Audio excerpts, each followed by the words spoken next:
Morning student, एक बार फिर से आप सभी का अपने YouTube चैनल फिजिकल साइंस में स्वागत है।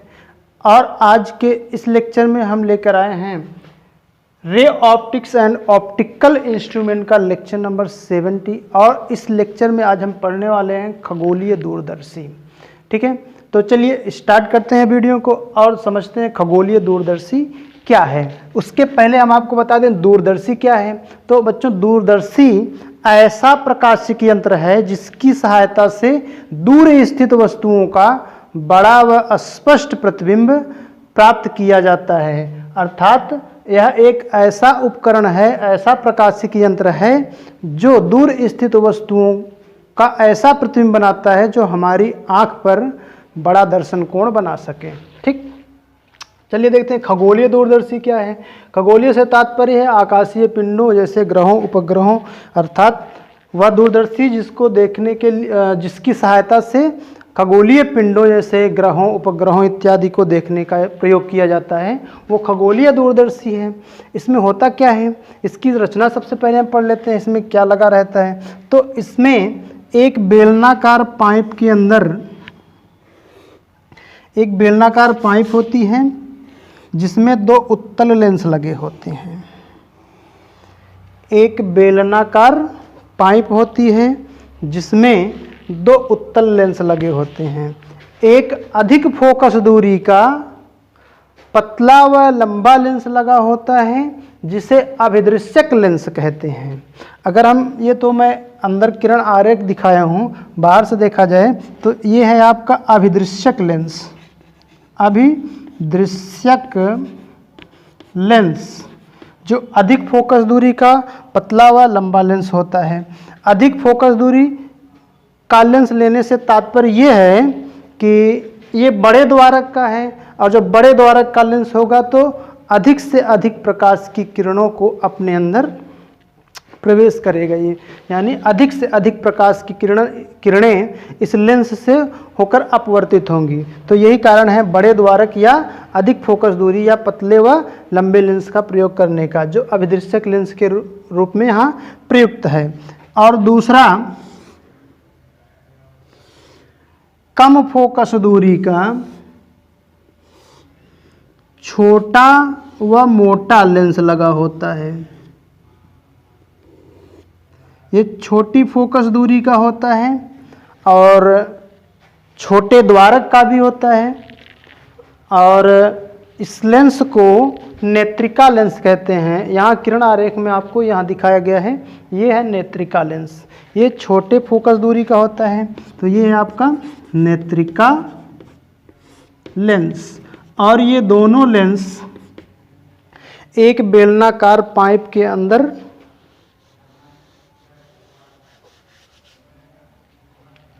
संयोजित करके रख दिए जाते हैं, और इस प्रकार इनको व्यवस्थित कर दिया जाता है कि इनका अक्ष समान हो, अर्थात इन दोनों लेंसों का मुख्य अक्ष समान हो। ठीक, एवं ये जो नेत्रिका लेंस होता है, नेत्रिका लेंस को दंतूर दंड चक्र द्वारा आगे अथवा पीछे खिसकाया जा सकता है। तो एक बार फिर से देख लीजिए आप लोग ध्यान से। खगोलीय दूरदर्शी में एक बेलनाकार पाइप के अंदर दो उत्तल लेंस लगे होते हैं जिसमें एक कम फोकस दूरी का एक अधिक फोकस दूरी का पतला व लंबा लेंस लगा होता है जिसे अभिदृश्यक लेंस कहते हैं, एवं दूसरा छोटी फोकस दूरी अर्थात कम फोकस दूरी का छोटा व मोटा लेंस लगा होता है जिसे नेत्रिका लेंस कहते हैं। नेत्रिका लेंस को दंतूर दंड चक्र द्वारा आगे अथवा पीछे खिसकाया जा सकता है। बच्चों, इसका कारण ये है कि हम इस लेंस को आगे अथवा पीछे इसलिए खिसकाते हैं क्योंकि हम दो स्थितियों में प्रतिबिंब प्राप्त करते हैं। एक तो स्पष्ट दृष्टि की न्यूनतम दूरी पर और एक अनंत पर। स्पष्ट दृष्टि की न्यूनतम दूरी के लिए हमें इस अभिदृश्यक लेंस द्वारा बने प्रतिबिंब जो नेत्रिका लेंस के लिए आभासी वस्तु का कार्य करता है, इसको इस नेत्रिका लेंस के फोकस और प्रकाशिक केंद्र के बीच में लाना पड़ता है। इसलिए हम लेंस को आगे पीछे खिसकाते हैं। और अगर हमें श्रांत आंख के लिए अर्थात अनंत पर प्रतिबिंब प्राप्त करना होता है तो इसको हमें फोकस पर रखना होगा, जो क्योंकि फोकस पर होगी वस्तु तभी इसका प्रतिबिंब अनंत पर जाकर बनेगा। तो उसके लिए हम लेंस को आगे अथवा पीछे खिसकाते हैं। तो इस पाइप में एक पतली पाइप होती है, इसको मोटी वाली पाइप के अंदर या बाहर किया जाता है दंतुर दंड चक्र द्वारा। तो उसी में ये लेंस सेट होता है, फिट होता है। तो लेंस सहित पाइप जब अंदर जाती है तो फोकस दूरी आगे बढ़ जाती है, और लेंस सहित जब पाइप बाहर आती है तो फोकस दूरी पीछे घट जाती है। तो इस प्रकार इस प्रतिबिंब की स्थिति को हम जो कि नेत्रिका लेंस के लिए वस्तु का कार्य कर रही है, हम घटा बढ़ा करके UE का मान बदलते हैं अलग अलग स्थितियों में प्रतिबिंब प्राप्त करने के लिए। ठीक, तो इसके पश्चात इसमें आपको पढ़ना है समायोजन, अरेंजमेंट कुछ करना होता है। तो देखिए समायोजन में आप क्या पढ़ेंगे, समायोजन अरेंजमेंट करना होता है। तो अरेंजमेंट में हम सबसे पहले तो अभिदृश्यक लेंस की ओर वस्तु को रख लेते हैं। इसके पश्चात नेत्रिका लेंस, ये जो नेत्रिका लेंस है इसको क्रॉस तार, इसके फोकस पर क्रॉस तार रख लेते हैं एवं नेत्रिका लेंस को इस प्रकार समायोजित करते हैं कि इस अभिदृश्यक लेंस द्वारा बना प्रतिबिंब फोकस नेत्रिका लेंस के फोकस और प्रकाशिक केंद्र के बीच आ जाए। तो ताकि हम इसको क्रॉस तार के पर फोकस को इसलिए रखते हैं ताकि हम पता कर सकें कि अभिदृश्यक लेंस द्वारा जो प्रतिबिंब प्राप्त हुआ है उस प्रतिबिंब और क्रॉस तार में लांबन न हो। अगर लांबन होगा तो प्रतिबिंब की स्थिति या प्रतिबिंब स्पष्ट हमको दिखेगा नहीं। ठीक है, तो चलिए, तो उसके बाद आपको पढ़ना है इसकी कार्यविधि। कार्यविधि से तात्पर्य यह है कि प्रतिबिंब का बनना। ठीक है बच्चों, तो इतना आप नोट करते रहिए साथ में। यहाँ पर हेडिंग बनाएंगे कार्यविधि, मैं इसे मिटा दे रहा हूँ। कार्यविधि अथवा प्रतिबिंब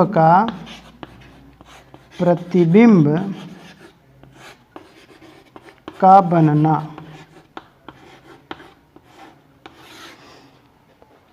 ठीक है, तो चलिए देखिए प्रतिबिंब कैसे प्राप्त करते हैं इसमें।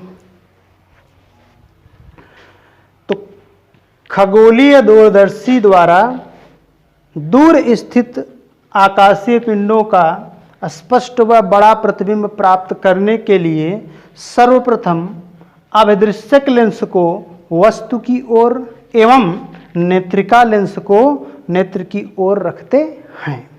तत्पश्चात अभिदृश्यक लेंस द्वारा दूर स्थित वस्तु AB का वास्तविक उल्टा व बड़ा प्रतिबिंब A', B' प्राप्त होता है। आप इससे कंपैरिजन मत करिएगा, ये तो मैं सिर्फ इमेजिन करने के लिए यहाँ बना दिया हूँ। बाकी ये वस्तु कितने आकार की है ये तो मुझे पता नहीं, क्योंकि ये इनफाइनाइट डिस्टेंस पर है और ये इनफाइनाइट डिस्टेंस पर है, इसीलिए मैं यहाँ पर समांतर किरण पुंज दिखाया हूँ आपको। ये अनंत से आने वाली सभी प्रकाश की किरणें समांतर होती हैं। तो ये आपका अभिदृश्यक लेंस है।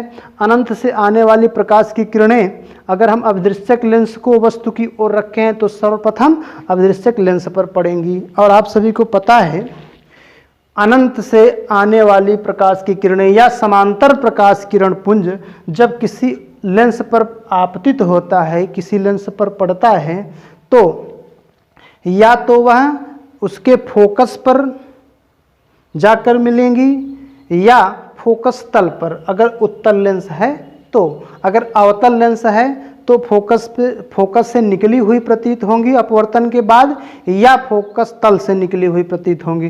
तो यहाँ पर अवतल लेंस का कोई प्रयोग नहीं है, दूरदर्शी में हम उत्तल लेंस का ही प्रयोग किए हुए हैं। और अगर आपको ध्यान हो तो ये ठीक उल्टा है सूक्ष्मदर्शी का। सूक्ष्मदर्शी में अभिदृश्यक लेंस छोटे फोकस दूरी का था और नेत्रिका बड़ी फोकस दूरी का था। यहाँ थोड़ा उल्टा हो गया है, यहाँ नेत्रिका बड़ी फोकस दूरी का है, सॉरी अभिदृश्यक लेंस बड़ी फोकस दूरी का है और नेत्रिका छोटी फोकस दूरी का है। तो ये प्रकाश की किरणें समांतर हैं। अच्छा, समांतर प्रकाश की किरणें अगर लेंस के मुख्य अक्ष के भी समांतर होती हैं तो वो मुख्य फोकस पर ही आकर मिलती हैं। ये A' पर इसका मुख्य फोकस है। और यदि समांतर प्रकाश की किरणें परस्पर समांतर तो हैं लेकिन मुख्य अक्ष के समांतर नहीं हैं, तो वो किरणें फोकस तल पर आकर मिलेंगी। तो ये देखिए, ये दोनों प्रकाश की किरणें यहाँ आकर के मिली, तो यहाँ मुख्य फोकस तो नहीं लेकिन फोकस तल यहाँ जरूर है इस लेंस का। तो ये यहाँ पर इमेज बना रही हैं। ये इमेज A', B' है जो अभिदृश्यक लेंस द्वारा दूर स्थित वस्तु का प्रतिबिंब यहाँ पर प्राप्त हुआ है। और यह प्रतिबिंब नेत्रिका लेंस के लिए आभासी वस्तु का कार्य करता है। आभासी वस्तु से मतलब यह है कि यहाँ वास्तव में तो वस्तु है नहीं, यहाँ वस्तु का आभास होता है नेत्रिका लेंस को, क्योंकि वस्तु तो इनफाइनाइट पर है। पर नेत्रिका लेंस को क्या लगता है कि ये A' B' वो इनफाइनाइट नहीं, यहाँ पर वस्तु है।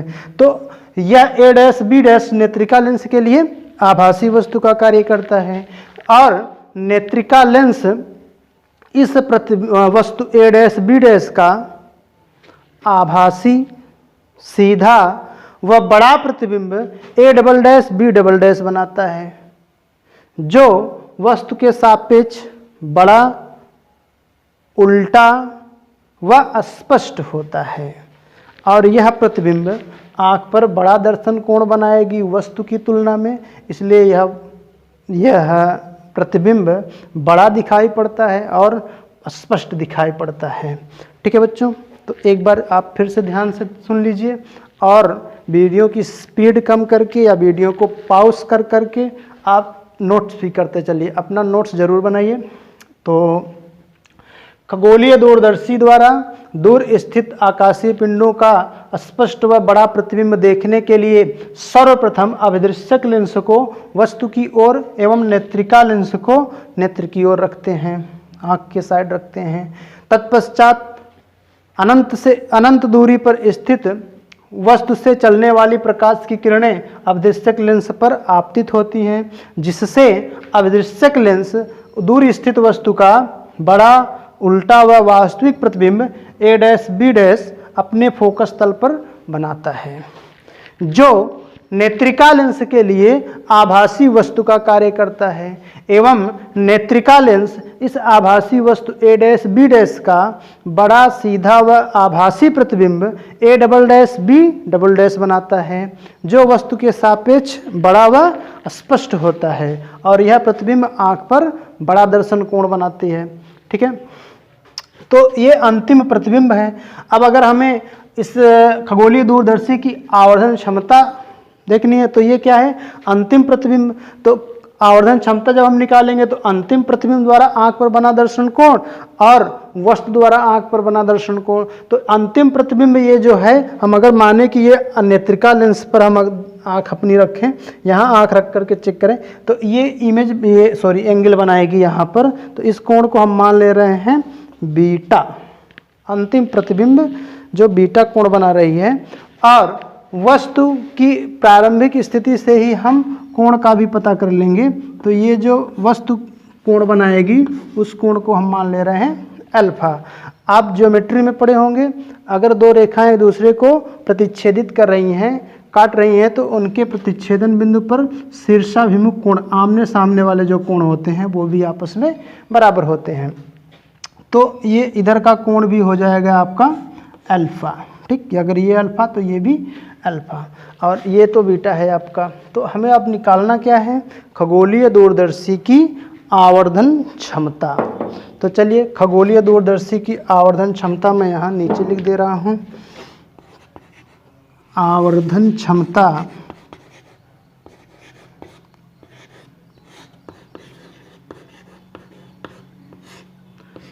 जिसे कैपिटल M से दर्शाया जाता है, तो फार्मूला क्या बनेगा, अंतिम प्रतिबिंब द्वारा आंख पर बना दर्शन कोण,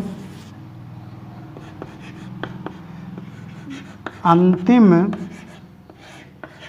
प्रतिबिंब द्वारा आंख पर बना दर्शन कोण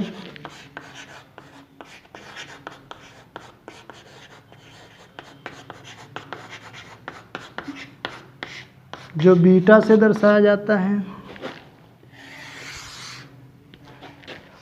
वस्तु द्वारा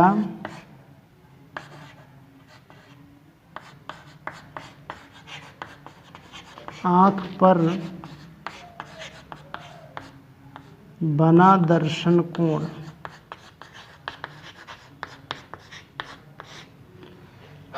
जिसे हम अल्फा से रिप्रेजेंट करते हैं। ठीक है बच्चों, तो सूक्ष्मदर्शी में भी आप यही फार्मूला अप्लाई किए थे, लेकिन वहाँ आप एक कंडीशन लगाए थे कि चूंकि सूक्ष्मदर्शी अत्यंत सूक्ष्म वस्तुओं का बड़ा व स्पष्ट प्रतिबिंब बनाती है, इसलिए ये अल्फा और बीटा छोटे कोण होंगे।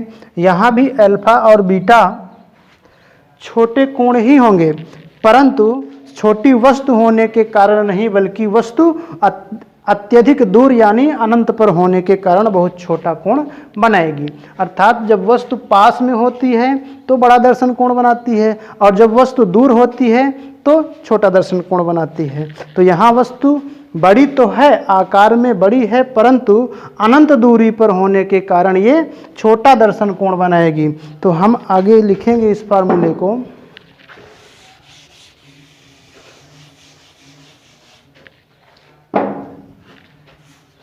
चूंकि वस्तु अनंत दूरी पर है, अतः अल्फा व बीटा बहुत छोटे कोण होंगे।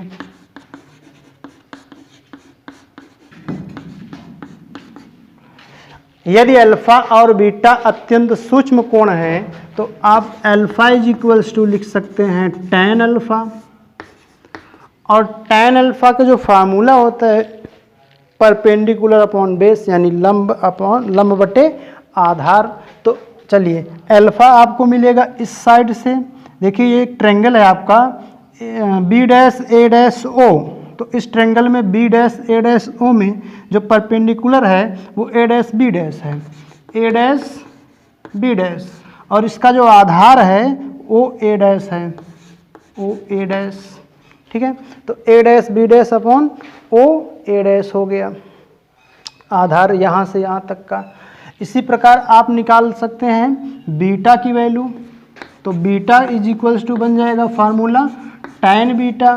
tan बीटा, अब देखिए बीटा कौन से ट्रेंगल में है, तो बीटा है आपका त्रिभुज बी डैश ए डैश ई में, तो बी डैश ए डैश ई में ये न्यून कोण है, तो इसके सामने वाली भुजा ये हुई लंब, तो लंब हुआ ए डैश बी डैश अपॉन आधार इसका हुआ ई ए डैश, आधार हो गया ई ए डैश। ठीक, तो अब ये अल्फा और बीटा की जो वैल्यू आप यहाँ निकाले हैं, अगर इसमें हम पुट कर दें तो कैपिटल M मिलेगा आपको, बीटा के स्थान पे हम रख रहे हैं ये वैल्यू, तो A dash B dash upon E A dash divided by alpha की value A dash B dash upon O A dash, तो A dash B dash upon O A dash. तो चलिए इसको थोड़ा हम सरल कर लेते हैं, सॉल्व कर लेते हैं। तो ये एक भिन्न का भागफल है, तो अंश वाली भिन्न को जैसा का हम तैसा लिख लेते हैं, और हर वाली भिन्न को भाग से गुणा में बदलना है तो उसका हम व्युत्क्रम लिख देते हैं। तो यहाँ हम गुणा करके इसको हम व्युत्क्रम कर देंगे, तो ओ ए डैश अपॉन हो जाएगा ए डैश बी डैश। तो देखिए ए डैश बी डैश से कट जाएगा, तो फार्मूला बन जाएगा आपका, यहाँ अंश में बचा क्या आपके पास O A dash upon E A dash. ठीक है, तो आवर्धन क्षमता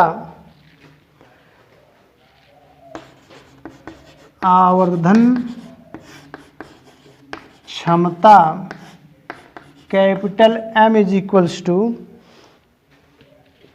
ओ ए डैश बटे ई ए डैश। ठीक, पहले आप इतना नोट करिए, वीडियो को पॉज कर, फिर अब इसको हम वैल्यू रख करके दिखा रहे हैं आपको।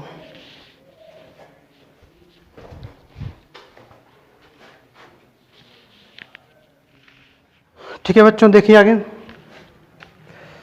ये हमने आवर्धन क्षमता का फार्मूला बनाया, ओ A dash upon E A dash. अगर चिन्ह सहित इनकी वैल्यू रख दी जाए तो देखिए ओ ए डैश जो कि अभिदृश्यक लेंस से प्रतिबिंब की स्थिति है, और यह अपने फोकस तल पर प्रतिबिंब बना रहा है, अर्थात यह दूरी इस अभिदृश्यक लेंस की फोकस दूरी के इक्वल होगी, यानी एफ ओ। तो इस डिस्टेंस को अगर हम मान लें एफ ओ, तो यहाँ पर आप रख सकते हैं एफ ओ, क्योंकि ये पॉजिटिव डायरेक्शन में है, अपवर्तित किरण की दिशा में है, इसलिए इसका साइन प्लस लिया जाएगा। ठीक, नेक्स्ट है आपका ई ए डैश। तो ई ए डैश देखिए क्या है, ई ए डैश ये नेत्रिका लेंस से वस्तु की स्थिति है। नेत्रिका लेंस से वस्तु की स्थिति यू ई है। नेत्रिका लेंस से वस्तु की स्थिति क्या है, यू ई, परंतु यह स्थिति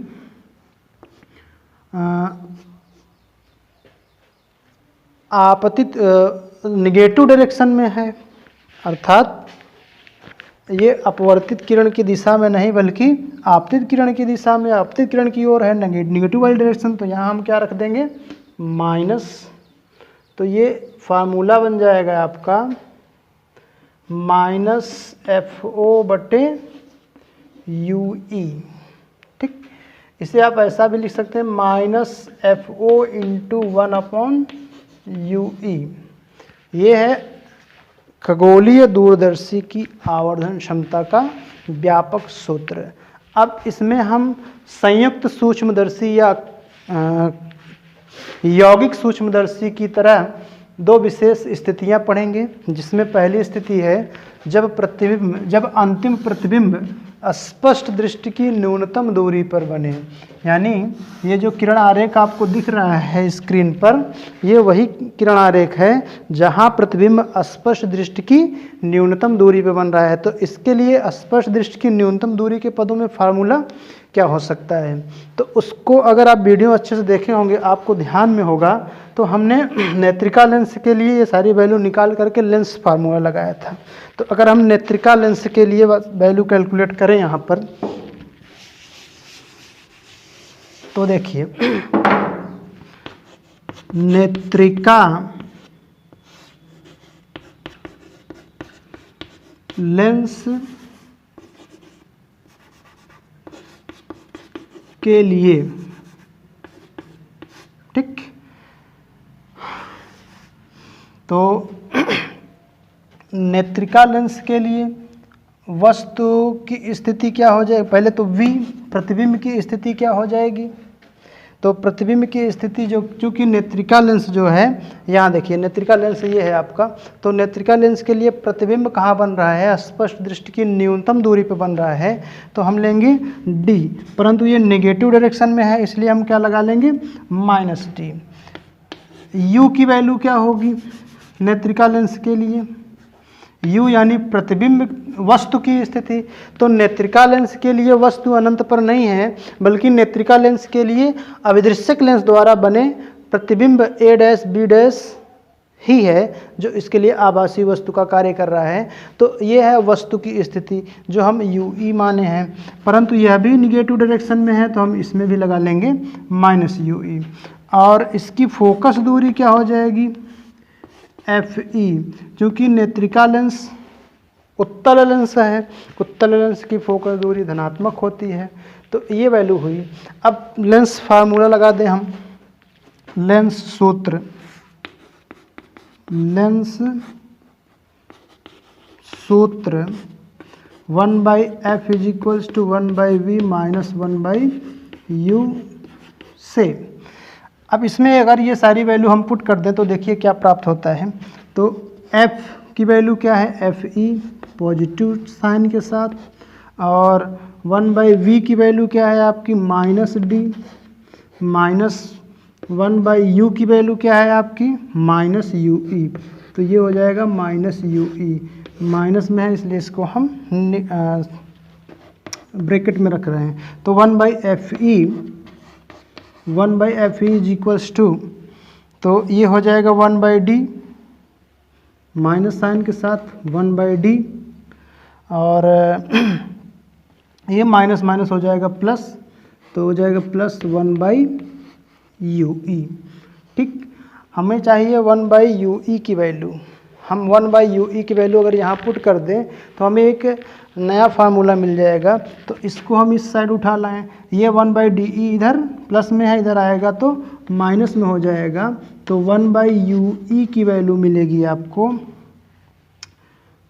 1/fe प्लस 1/d। इसे आप थोड़ा ऐसे भी लिख सकते हैं 1/ue, आप चाहें तो ये भी वैल्यू डायरेक्ट वहाँ पुट कर सकते हैं, फार्मूला प्राप्त हो जाएगा आपको। पर इसको मैं थोड़ा और सिंप्लीफाई कर दे रहा हूँ। 1/fe को कॉमन करके, अगर हम 1/fe को कॉमन कर लें, इसमें 1/fe को कॉमन कर लें तो यहाँ बचेगा 1 प्लस ये fe से डिवाइड होगा 1/d 1/fe से, तो fe ऊपर हो जाएगा, तो fe/d। तो ये 1/ue की वैल्यू मिली आपको। 1/ue का मान, ये जो आप आवर्धन क्षमता का सूत्र निकाले हैं, थोड़ा जगह की कमी है, मैं इतना चित्र को मिटा दे रहा हूँ। तो आवर्धन क्षमता का आपको सूत्र मिला है m is equals to minus F O into 1/ue। तो इसे आप इक्वेशन 1 मानिए, और यहाँ ये वैल्यू आप यहाँ पुट कर दीजिए। तो m इज इक्वल्स टू आपको मिलेगा माइनस एफ ओ इंटू ये वैल्यू रख दीजिए, तो 1/fe ब्रैकेट में 1 प्लस fe/d। ठीक है, या इसको आप ऐसा भी लिख सकते हैं माइनस FO/FE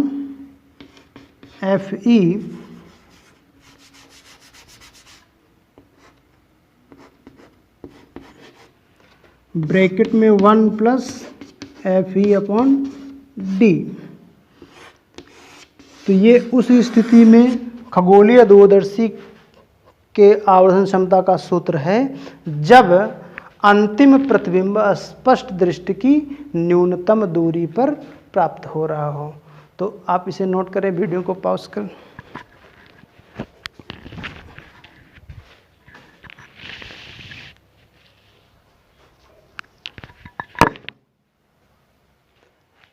नेक्स्ट कंडीशन है, आप द्वितीय स्थिति है जब अंतिम प्रतिबिंब अनंत पर बन रहा हो, यानी रिलैक्सेड आइज के लिए, श्रांत आँख के लिए, यानी श्रांत आँख पर कोई दबाव ना पड़े, उस स्थिति में हमें प्रतिबिंब को कहाँ ले जाना है, इनफाइनाइट पे।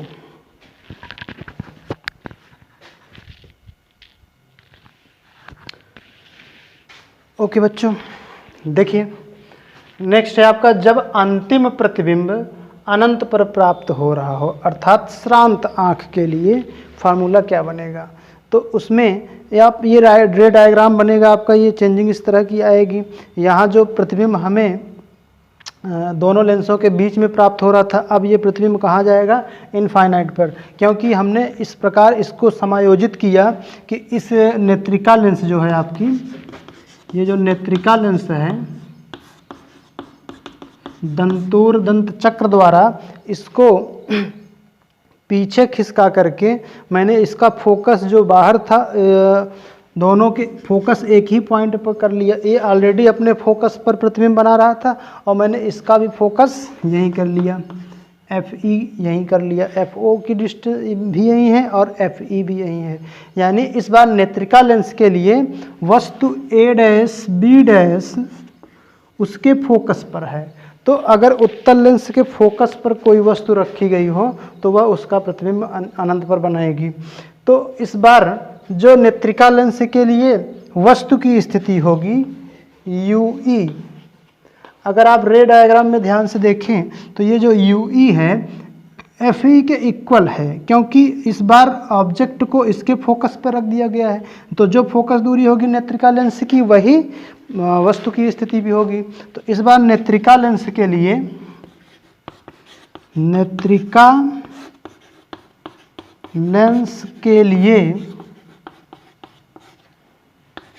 UE की वैल्यू FE के इक्वल है। तो आपको कुछ भी नहीं करना, ये जो आवर्धन क्षमता का सूत्र है, इसलिए यहाँ मैं लिख दे रहा हूँ, अतः आवर्धन क्षमता capital M is equals to, formula था आपका -FO/UE, और ये UE की वैल्यू आप यहाँ पुट कर सकते हैं FE। तो M इज इक्वल्स टू बन जाएगा -FO/FE। ठीक, तो ये आवर्धन क्षमता का सूत्र उस स्थिति में है जब अंतिम प्रतिबिंब अनंत पर प्राप्त हो रहा हो। ठीक है बच्चों, तो इसी वीडियो के साथ आपका ray optics and optical instrument खत्म हुआ, और आपके NCERT सिलेबस में जो कुछ भी था उसको टोटल पढ़ा दिया गया है। आप सारे लेक्चर्स को देखिए, कुल 17 लेक्चर आपको चैनल पर मिल जाएंगे। आप वीडियो को ध्यान से देखकर अपना नोट्स ज़रूर बनाते रहिए, और साथ में वीडियो को लाइक, शेयर व चैनल को सब्सक्राइब ज़रूर करिएगा। ओके, थैंक यू बच्चों।